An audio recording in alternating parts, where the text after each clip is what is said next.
Hermanos queridos, les saludo en el nombre del Señor, esperando que hayan tenido una linda semana, descansando en el Señor, por supuesto.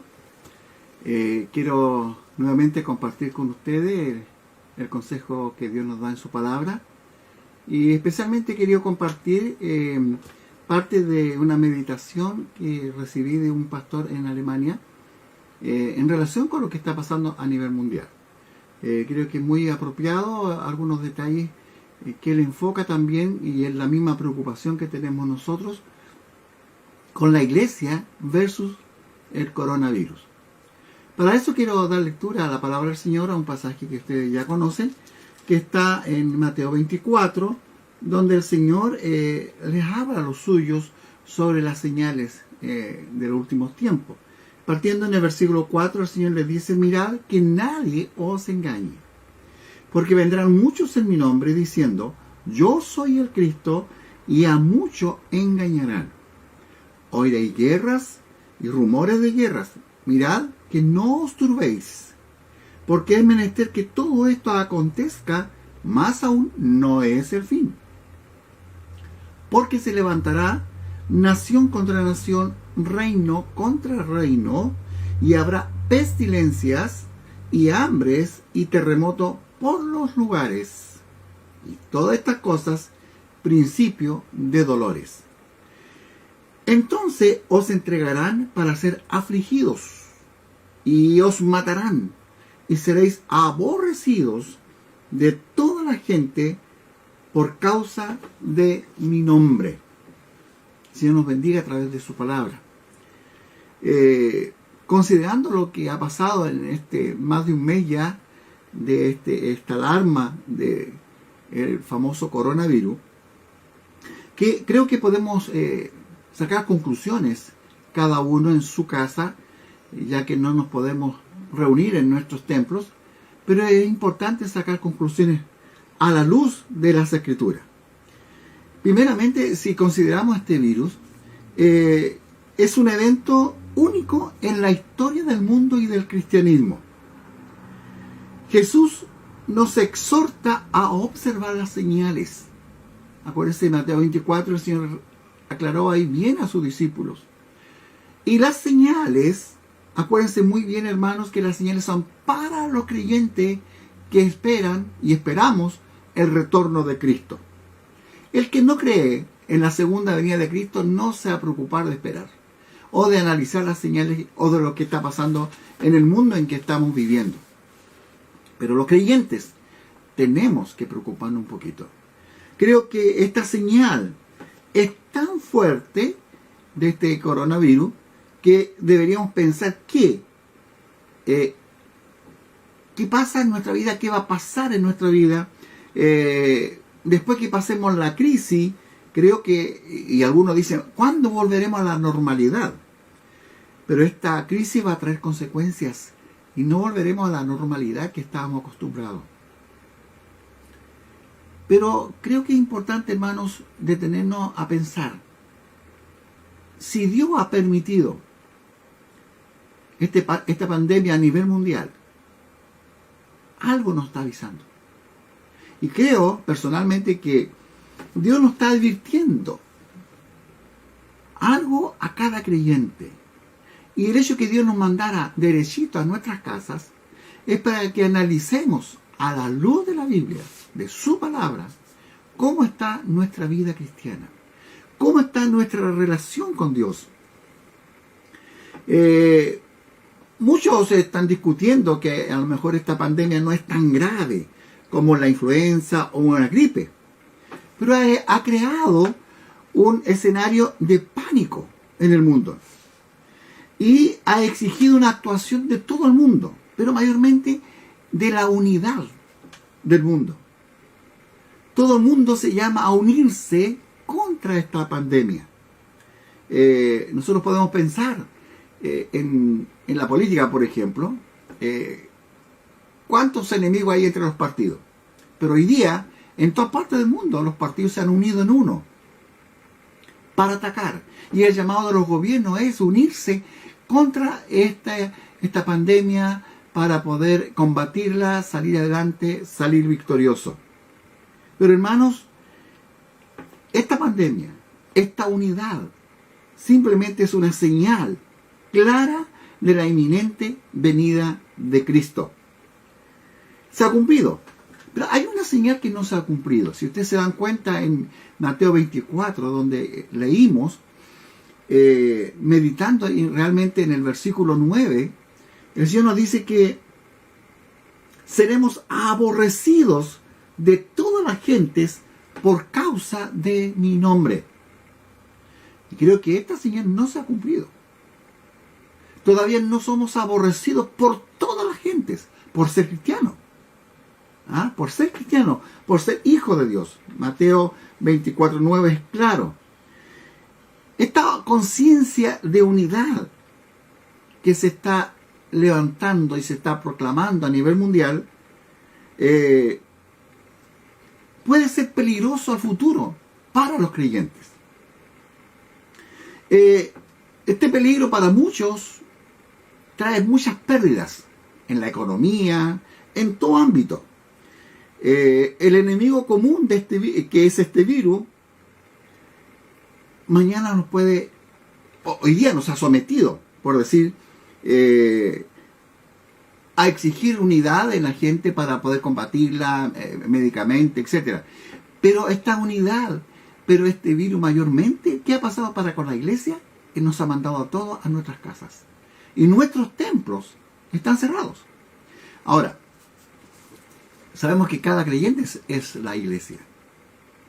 Pero, ¿desea usted estar en la casa de Dios? ¿Desea estar adorando al Señor como lo hacíamos? Pero, ¿cómo participaba usted en su congregación? ¿Realmente iba regularmente? ¿Estaba comprometido con todas las actividades de su iglesia? Las iglesias han sido mandadas a todas sus casas. Y no solamente la iglesia evangélica, puedo decir, o los cristianos. Todas las religiones del mundo, todas, han sido cerradas, por decirlo así, y su práctica de su fe, que es colectiva, debe ser ahora practicada individual o familiarmente en cada casa. ¿Qué va a pasar después que termine este virus? A lo mejor vamos a volver con gozo a la iglesia, y espero que así sea, que cada uno esté esperando y anhelando ese día y ese momento. Pero hermanos queridos, si pasara, si este virus, mire, analicemos, nos mandó a toda la casa, ¿qué pasaría si un día el mundo unido nos prohíbe practicar nuestra fe?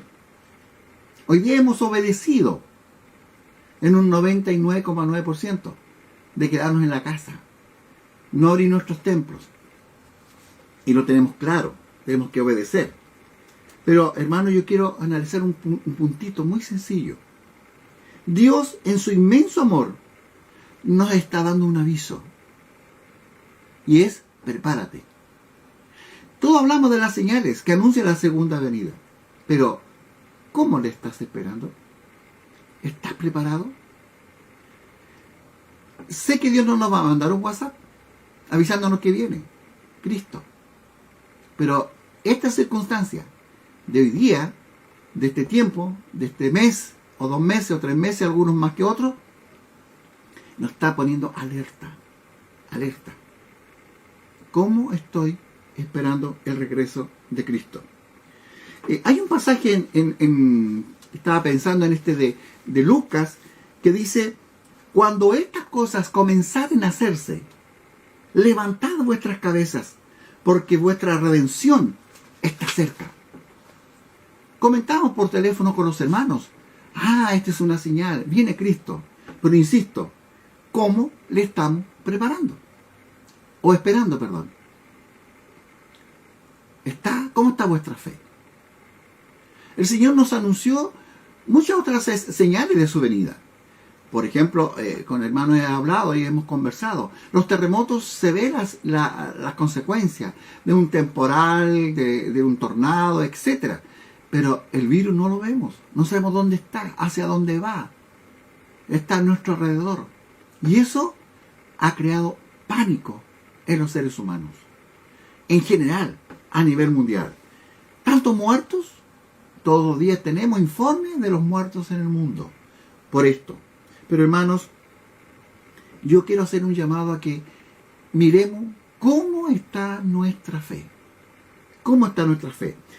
Lucas nos anuncia o nos hace ver, el Señor nos pregunta y Lucas hace ver esto o lo recarga y dice, cuando el Hijo del Hombre viniere, ¿hallará fe? ¿Hallará fe en la tierra? Por eso es importante bueno, ¿cómo está nuestra fe? Yo digo tener fe. ¿Fe en qué? ¿Dónde está depositada su fe? ¿Ah? Y el Señor Jesús también preguntó en Lucas 8:25 y les dijo, ¿qué es de vuestra fe? ¿Qué es de vuestra fe? Hermanos, creo que no podemos desconocer un detalle. Este virus es una de las tantas señales de la venida de Cristo. Hay algunos que se creen muy sabios y dicen, no, esto se produjo por tal y tal cosa, etc. No importa de dónde haya venido el virus.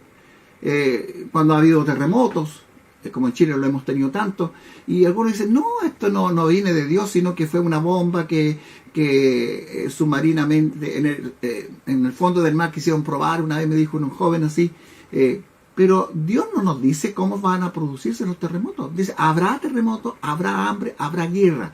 ¿Quién las provoca? No tiene que ver eso. Pero las señales nos enseñan que el Señor viene pronto.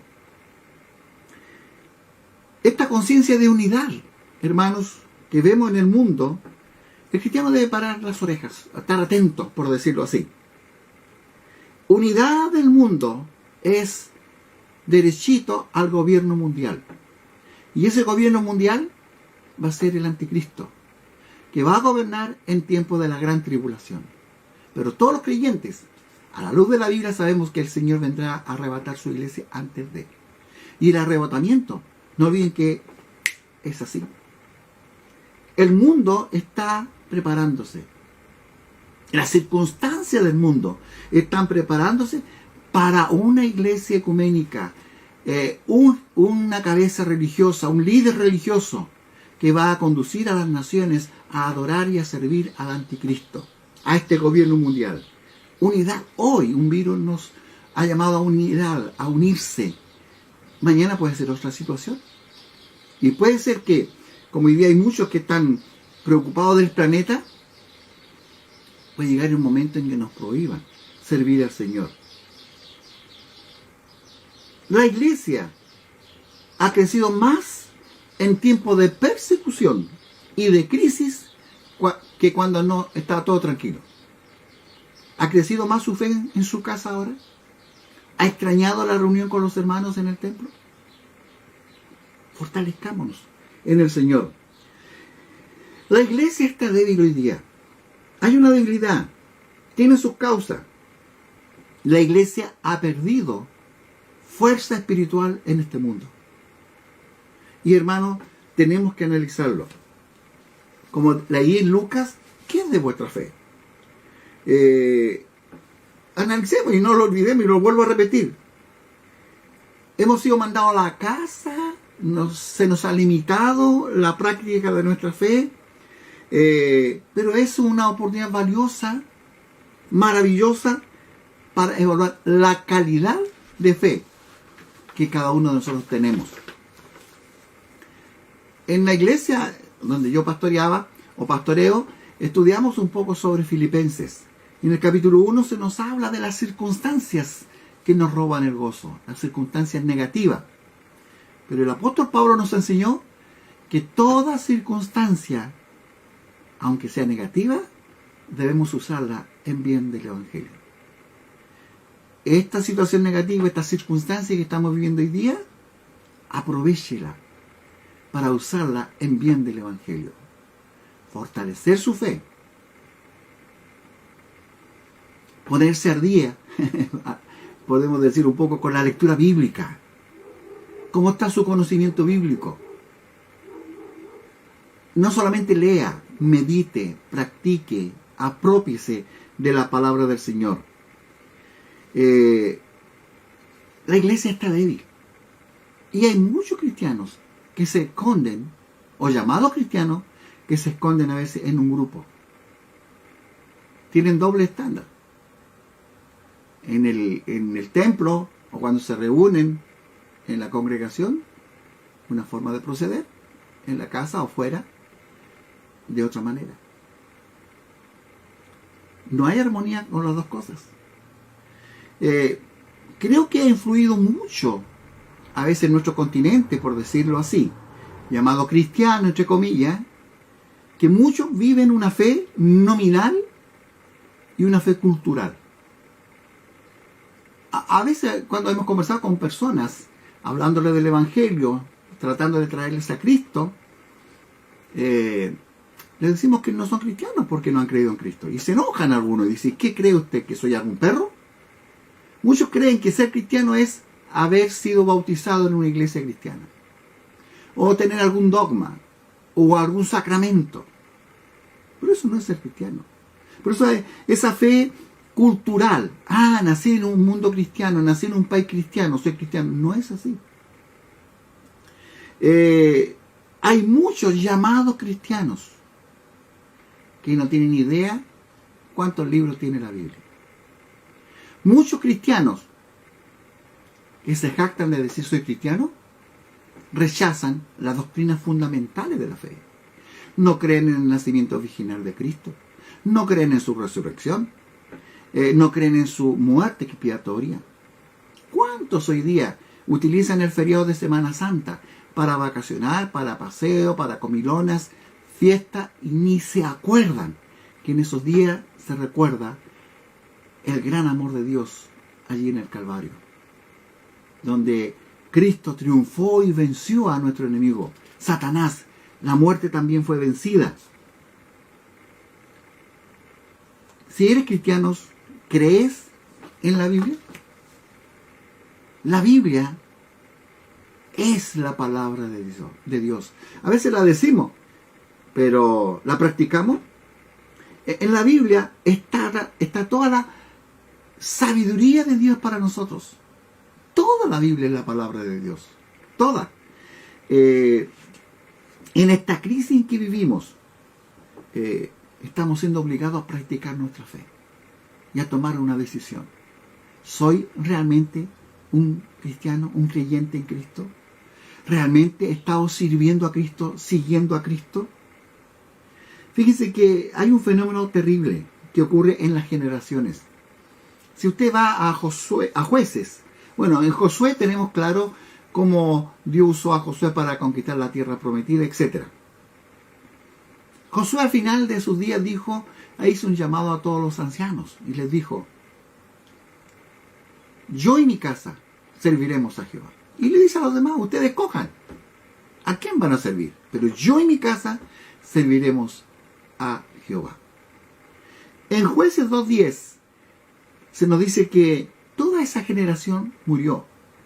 Y se levantó una generación después de ellos que no conocían a Jehová. ¿Cómo es posible que a lo mejor algunos todavía tenían algún abuelo, parientes, que podían contarles las grandes obras que Dios hizo en la conquista de Israel, de Canaán? Y se levanta una generación que no tenía ni idea quién era Jehová, quién era Dios. ¿Qué está pasando en su familia hoy día? Escucho a algunos nietos decir, mi abuelita que era cristiana. Mi abuelita fue ejemplo en esto.